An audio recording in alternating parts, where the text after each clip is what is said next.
Welcome to CELPIP Listening Test 2 by Target 9. Designed in collaboration with Freedom Publishing House, this test will help you practice under real CELPIP exam conditions. The test will begin now. CELPIP Listening Part 1. Listening to problem solving. You will hear a conversation in 3 sections. You will hear each section only once. After each section, you will hear 2 or 3 questions. You will hear the questions only once. Choose the best answer to each question.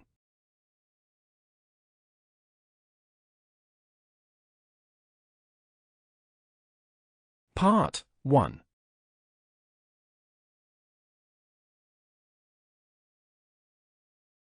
Hey Robert, have you checked the options for our team building trip? We need to finalize something today before the budget approval closes. Yeah, I went through a few. The adventure park is fully booked, so that's off the list.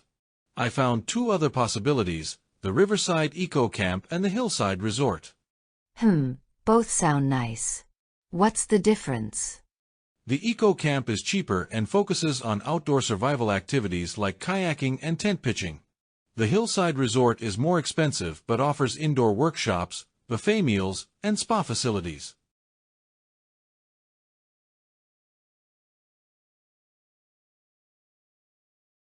Question 1. What are Linda and Robert discussing?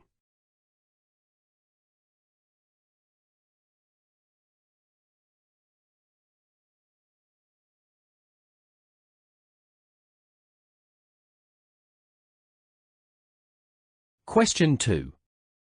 Why is the adventure park not being considered?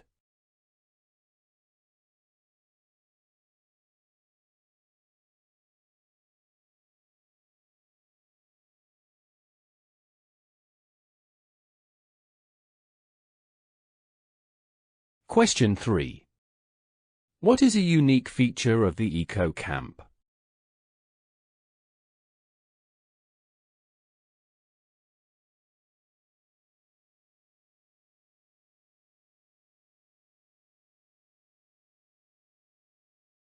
Part 2. I like the sound of the Hillside one, but we're already tight on the budget. True, but the Eco Camp requires participants to bring their own sleeping bags, and not everyone's comfortable with that. Oh, that's a point. What about transport? The Hillside Resort offers pickup from the office, but for the Eco Camp, we'll need to rent a bus separately. That'll add around $200 more. So maybe the total cost difference isn't that huge after all.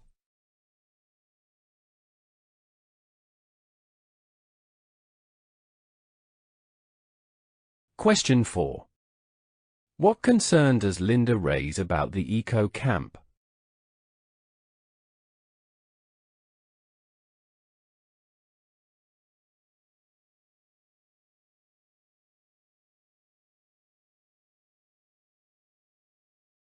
Question 5. What advantage does the Hillside Resort have over the Eco Camp?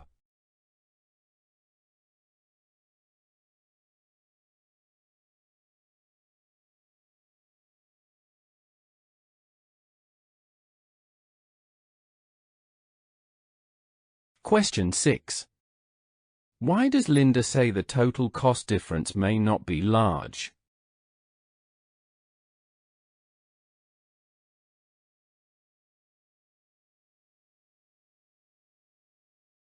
Part 3.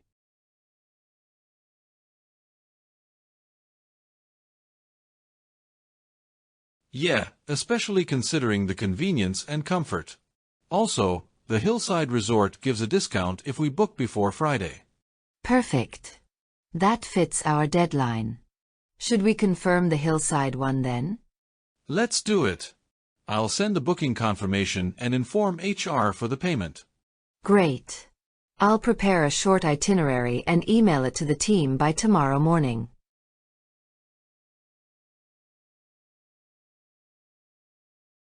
Question 7. What helps them make the final decision?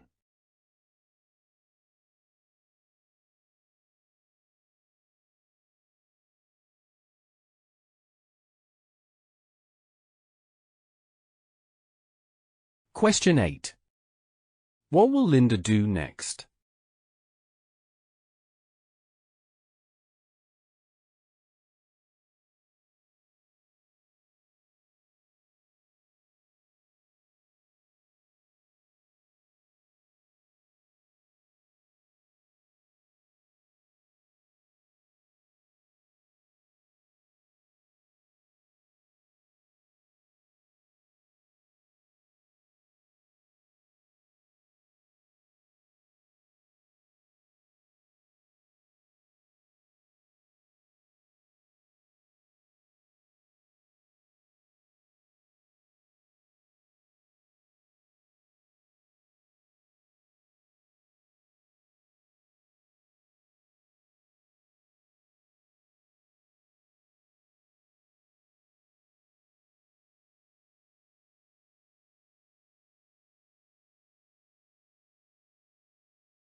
CELPIP Listening Part 2.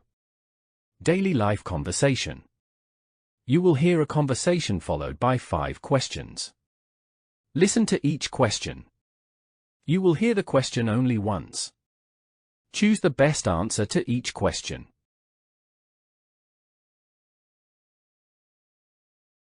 A woman named Claire is speaking with Ryan, the customer service representative at an electronics store, regarding a problem with her newly purchased laptop.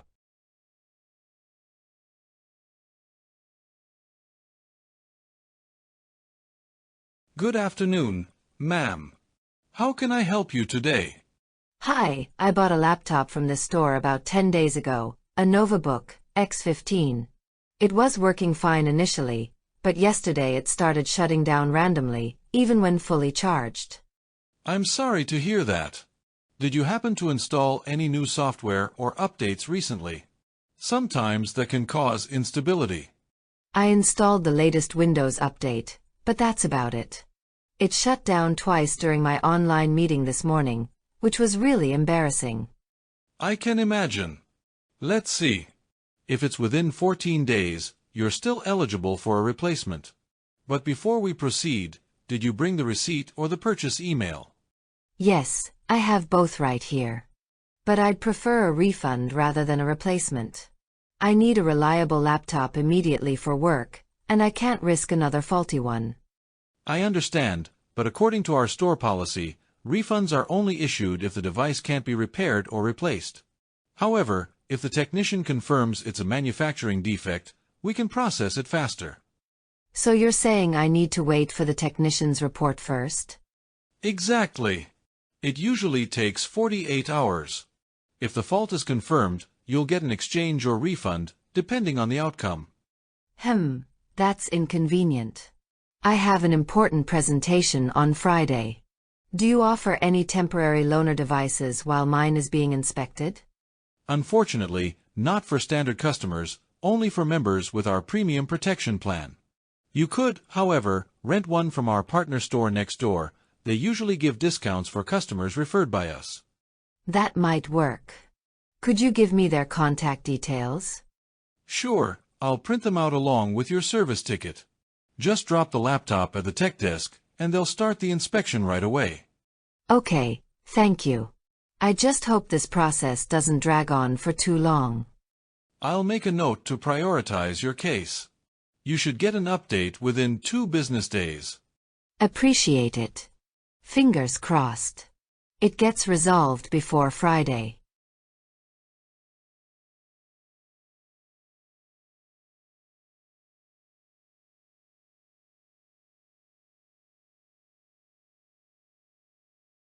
Question 1. What is the main issue discussed in the conversation?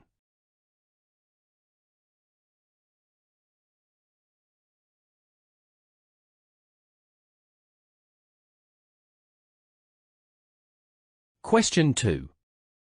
What solution does Ryan initially offer?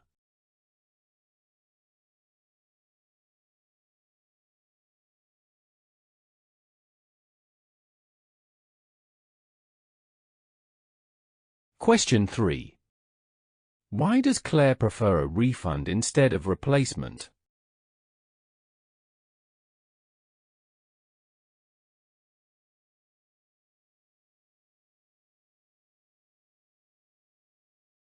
Question 4. What additional service does Ryan mention?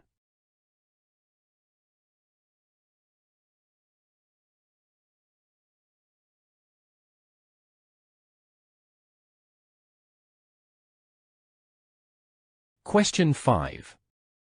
What will happen next in the process?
CELPIP Listening.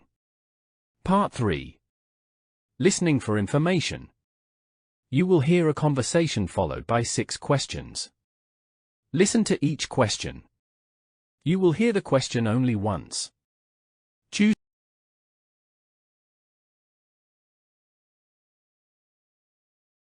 A homeowner, Mr. Daniel Ross, is speaking with Ms. Patel, a City Housing and Development Officer, about the process of obtaining a permit for a home renovation project.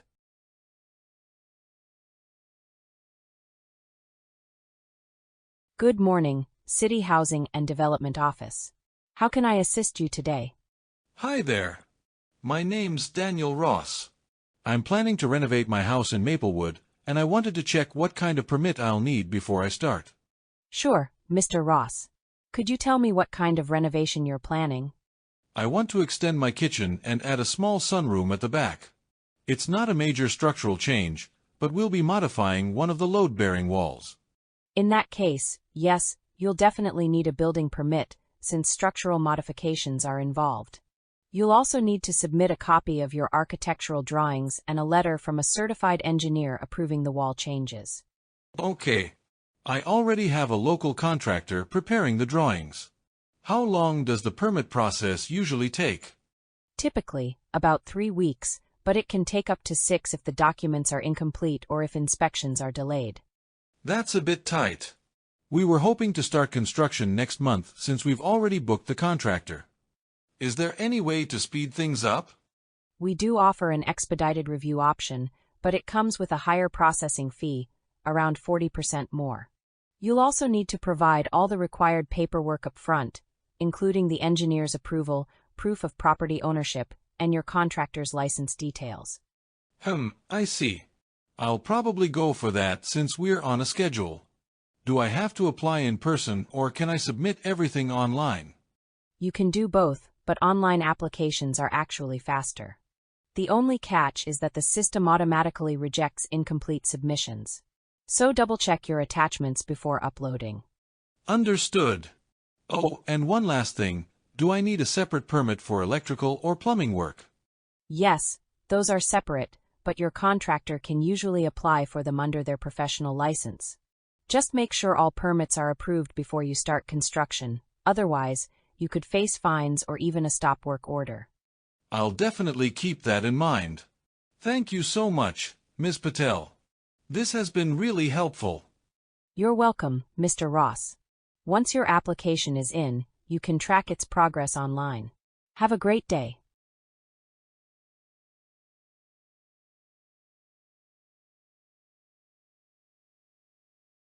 Question 1. What is the main purpose of the conversation?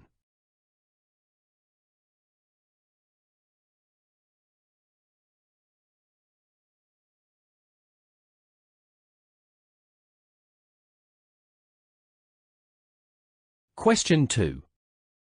Why does Mr. Ross need a building permit?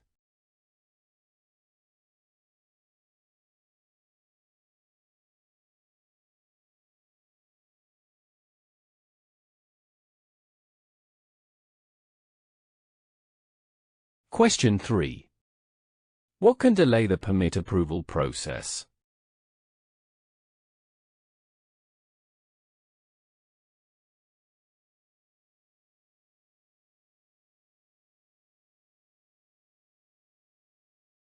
Question 4.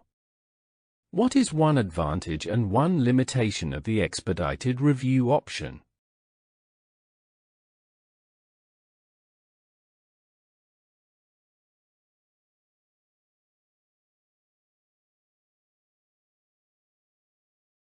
Question 5.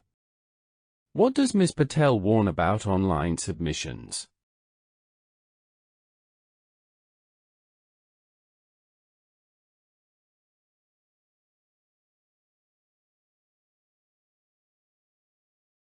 Question 6. What consequence does Ms. Patel mention if work starts before approval?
CELPIP Listening, Part 4. Listening to a news item. You will hear a news item once. It is about 1.5 minutes long. Then 5 questions will appear. Choose the best way to complete each statement from the options given in this book.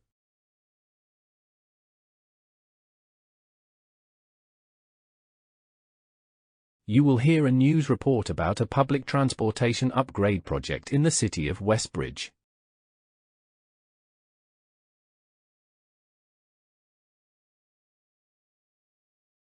The city of Westbridge has unveiled an ambitious plan to modernize its public transportation system by 2032.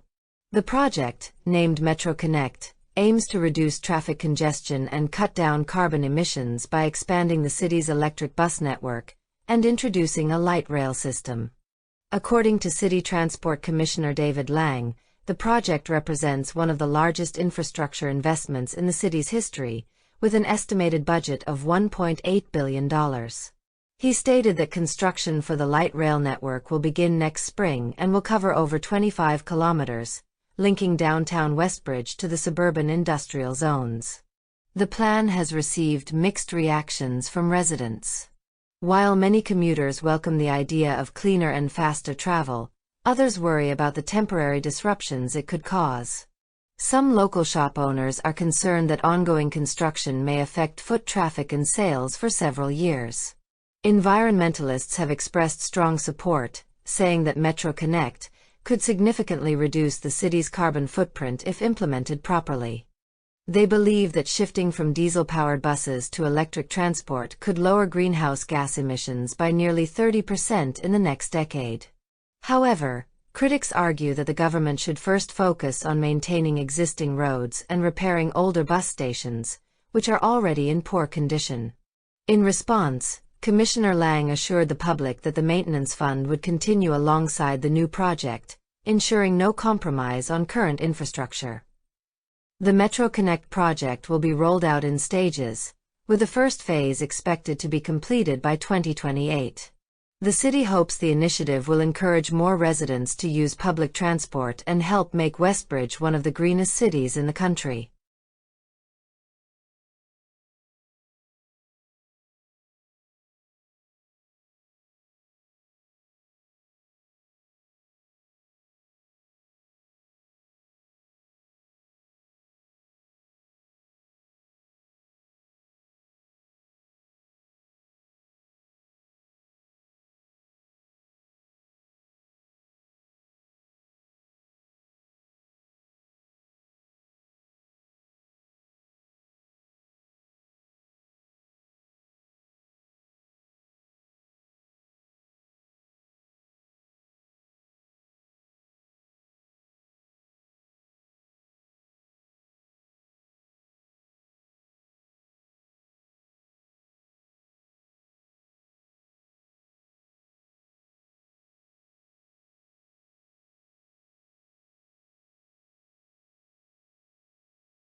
CELPIP Listening, Part 5.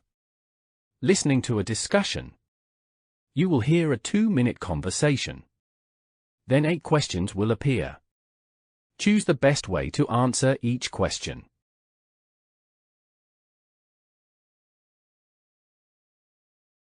You will hear a discussion whether this company moved to an open office layout.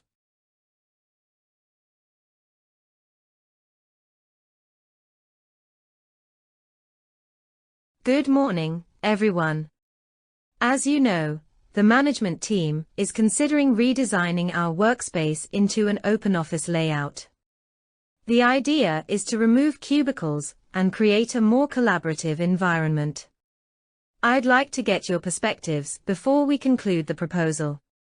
Let's start with you, Jason. And then Sarah will give her opinion. Thanks, Rita. Honestly, I'm all for it. Open offices encourage teamwork, and people communicate more naturally. In my previous job, we switched from cubicles to an open setup, and I saw a big improvement in idea sharing and creativity. People no longer had to send emails for quick discussions, they could just turn around and talk. I get that, Jason, but that's only one side of the story. I worked in an open office once, and it was incredibly distracting. There's constant noise, phone calls, people chatting, even keyboard sounds. Not everyone can focus in that environment. For roles like data analysis or content writing, you need quiet space. Creativity doesn't always come from conversation, sometimes it comes from concentration. True, but that's where good design comes in. Open offices don't have to be chaotic. You can have quiet zones or soundproof pods for focused work. Besides, younger employees often prefer flexible, collaborative setups. It feels more modern and dynamic. That's a good point, but we also need to consider productivity. Studies have shown mixed results. Some companies report better teamwork, while others see lower efficiency. Sarah, would you say productivity suffered in your previous open office? Yes, it did, especially during busy periods. I found myself wearing noise-canceling headphones just to concentrate. Also, when one person was sick, half the team caught the flu. Privacy was practically non-existent. And to be honest, introverted employees felt invisible because louder voices dominated discussions. That's fair. But cubicles can isolate people too. In our company, sometimes departments barely interact. Open layouts could improve transparency and break down silos between teams. Collaboration is the future. Both of you make valid points. I've read that hybrid layouts, combining open areas with enclosed rooms, can balance collaboration with focus. Maybe we don't need a complete redesign, just a smarter layout. Any last words, Sarah? Jason.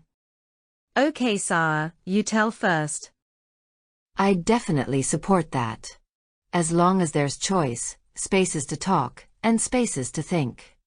Agreed. If employees feel heard in the process, I think it could actually strengthen morale. All right. I'll summarize this feedback for management. Openness can work, but not at the cost of focus. Let's aim for balance.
CELPIP Listening, Part 6. Listening for Viewpoints. You will hear a report once. It is about 3 minutes long. Then 6 questions will appear. Choose the best way to answer each question from the options given.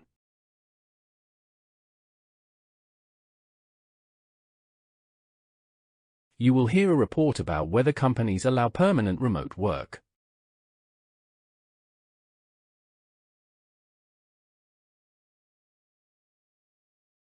Today on Business Dialogue Weekly, I'd like to unpack one of the most debated workplace questions of our time. Should companies allow permanent remote work? Although I'll be summarizing the perspectives of several professionals, these viewpoints come from human resources experts, operations managers, and employees who have experienced remote work firsthand. Supporters of permanent remote work, such as HR consultant Ellen Carter, believe that remote work has transformed the modern workplace for the better. She explains that during the pandemic, many companies learned that employees could perform their tasks efficiently from home. She points to research showing higher productivity, reduced turnover, and improved work-life balance among remote workers. According to her, the ability to skip long commutes and structure one's environment leads to happier, more engaged employees. She often warns that companies resisting flexibility may risk losing top talent to employers who embrace modern work trends. However, some corporate leaders, including Operations Director David Lee, have expressed caution. Lee argues that while short-term productivity may look strong, long-term collaboration and innovation can suffer. He believes that many of a company's best ideas come from spontaneous hallway conversations and face-to-face brainstorming moments, interactions that are difficult to recreate in virtual meetings. He also stresses that company culture weakens when employees rarely meet in person, and that teams sometimes lose their sense of unity when communication is primarily digital. Supporters counter this by suggesting that company culture can indeed thrive online if approached intentionally. They say that virtual coffee sessions, regular team check-ins, and periodic off-site retreats can maintain relationships even when people work remotely. They also highlight another advantage. Remote work broadens hiring opportunities, allowing companies to recruit from anywhere in the world, leading to greater diversity and stronger innovation. But critics raise another significant issue: employee isolation. According to David Lee, not everyone thrives working alone. Some younger employees admit feeling disconnected and say they struggle to learn from more experienced colleagues without in-person mentorship. He also points to security risks. Remote systems, if not managed carefully, can make companies more vulnerable to data breaches.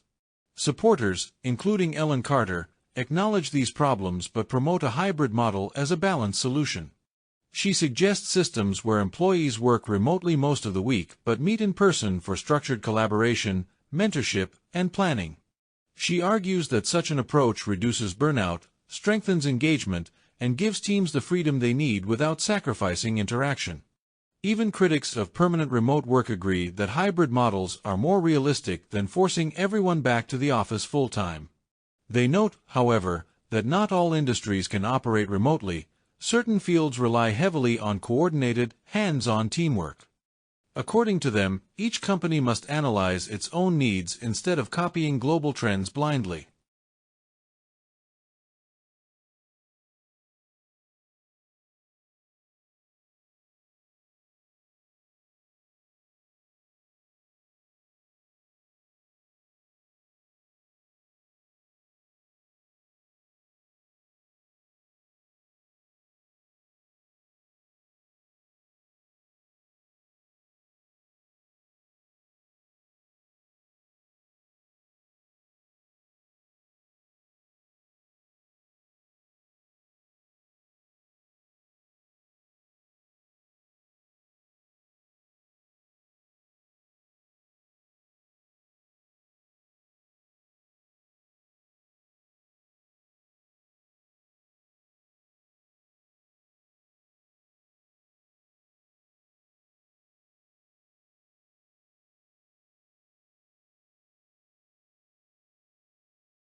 This is the end of CELPIP Listening Test 2.